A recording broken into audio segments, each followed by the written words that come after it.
Ny fiainan'olona tsy vita mora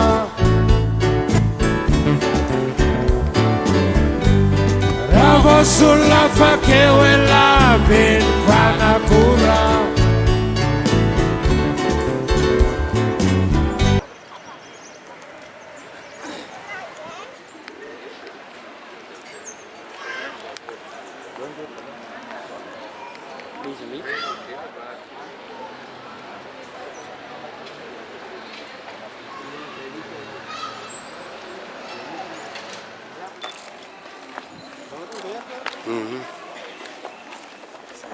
mety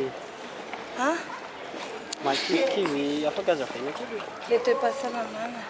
mety possible ihany zany ny évacuation raha elo tsy fantatro fa misy nge mba raha tsy azo entina avion misy azo entina avion tsy haiko aloha fa zareo dokotera mahay an'izany dia mety hoe rovina ny fahitanao ny tany taony mety isy an'izay raha izy tena tsy mahay fa zaho tsy nianatra resaka dokotera dia inona zany ny azonao ambara amin'ny olona rovanao maromaro zany izay avocat dia mbola tsy hitako mihitsy hoe inona ny atao fa aloha izay zany mbola ny fiainan'olona tsy vita mora